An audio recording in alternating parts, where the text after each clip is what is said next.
स्वागत है आप सभी का आपके अपने YouTube चैनल मैथ्स अवेयर पे। आज हम समूह विश्लेषण की दूसरी वीडियो लाए हैं। फर्स्ट वीडियो का लिंक मैंने डिस्क्रिप्शन बॉक्स में दिया हुआ है, जिन्होंने नहीं देखी है जाकर देख सकता है। इसमें मैंने 3 टाइप के क्वेश्चन को इंक्लूड किया है। फर्स्ट क्वेश्चन है, एक कतार में राम का स्थान दाएं से 20वां व श्याम का बाएं से 15वां है।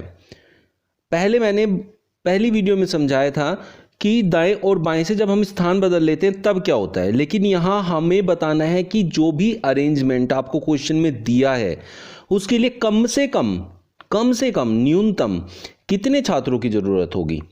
तो समझ लेते हैं। एक कतार में राम का स्थान दाएं से 20वां है। देखिए दाएं से 20वां है और बाएं से 15वां है। इन दोनों के बीच 2 छात्र हैं।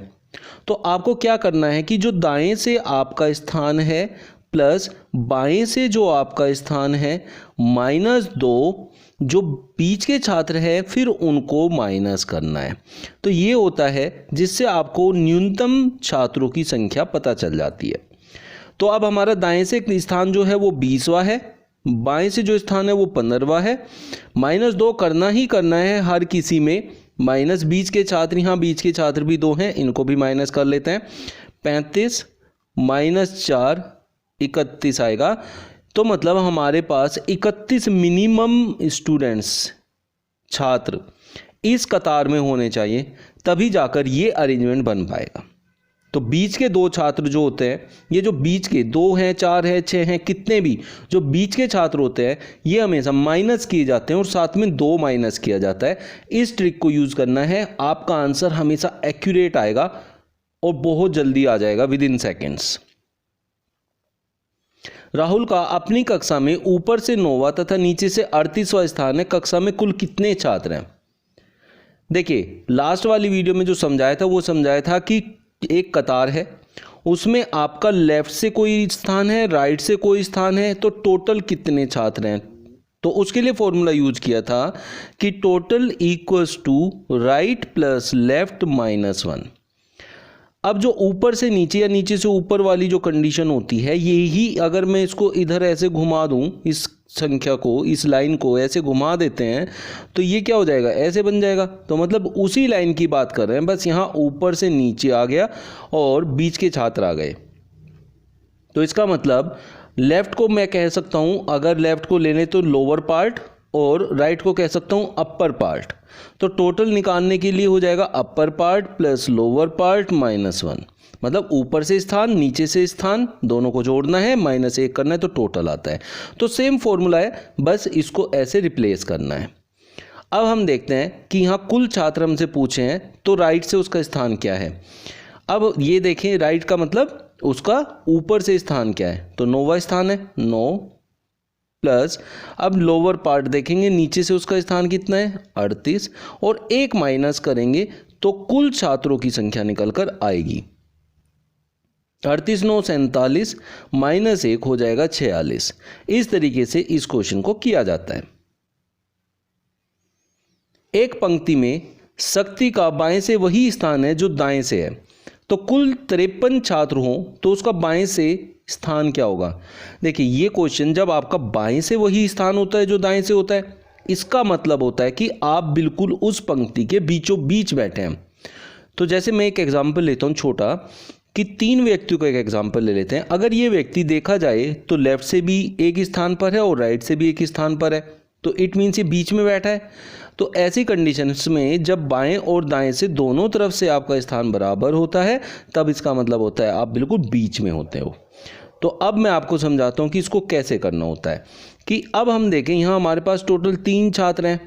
तो 3 छात्र में अब मेरा ये स्थान चाहिए कि मैं कहाँ बैठूं। तो देखा जाए तो दूसरे स्थान पर बैठे हैं, एक ज़्यादा करते हैं, हाफ कर देते हैं, तो 4/2 आपका आएगा 2। तो इसका मतलब जो भी आपको टोटल देता है उसमें एक ऐड करना है और उसका हाफ करना है, तो आपका आएगा बाएं या दाएं से स्थान, राइट से या लेफ्ट से, क्योंकि दोनों तरफ से आपका स्थान जो है वो बराबर है। तो अब हमें टोटल दिया है 53 में एक ऐड कर देंगे तो हो जाएगा 54 और उसको 2 से भाग कर देंगे तो 27। अब आप 27वें नंबर पर हैं, चाहे आप लेफ्ट से बात करें या राइट से बात करें। इस तरह के क्वेश्चन को एसएससी में बहुत ज़्यादा पूछा जाता है और होता बहुत सिंपल है, क्योंकि हम बिल्कुल बीचों बीच बैठे होते हैं। तो बीचों बीच बैठने में आपका स्थान 2 बार काउंट होता है, लेकिन यहाँ 1 बार ही दिखाया जाता है, मतलब हमें 1 बार ही लेना होता है। तो इसका मतलब इसमें 1 ज़्यादा ले लेंगे स्थान, 53 की जगह 54 कर लेंगे, क्योंकि दोनों तरफ की बात को करेंगे तो उसमें 1 एक्स्ट्रा ले लेंगे, तो 54 हो जाएगा। फिर उसको डिवाइड करके देखेंगे हम बीच में कहाँ बैठे हैं। ऐसे क्वेश्चंस का जो टोटल आता है वो ओड नंबर होगा, मतलब विषम संख्याएं ही होंगी, कभी भी आपका सम संख्याएं नहीं होंगी। टोटल कभी भी सम नहीं आएगा। नेक्स्ट, एक पंक्ति में कपिल का बाएं से वही स्थान है जो दाएं से है। यदि उसका बाएं से 23वां स्थान है तो कुल छात्र कितने हैं। देखिए पहले क्वेश्चन में कुल छात्र दिए थे और बाएं दाएं से पूछा था, तो आपने जो ट्रिक लगाई थी वो था कि टोटल प्लस 1/2 बराबर आपका लेफ्ट था। अब इस 2 की इधर मल्टीप्लाई कर दें तो total equals to 2L minus 1, इसे 1 को इधर लाके माइनस किया, तो इसका मतलब जो भी आपका बाएं व दाएं से स्थान होगा उसका डबल करना है, तो 2 गुणा 23 और फिर 1 माइनस करना है, तो 23 दूनी 46 माइनस 1 बराबर हो गया 45। तो इसका मतलब उस लाइन में कुल 45 छात्र हैं।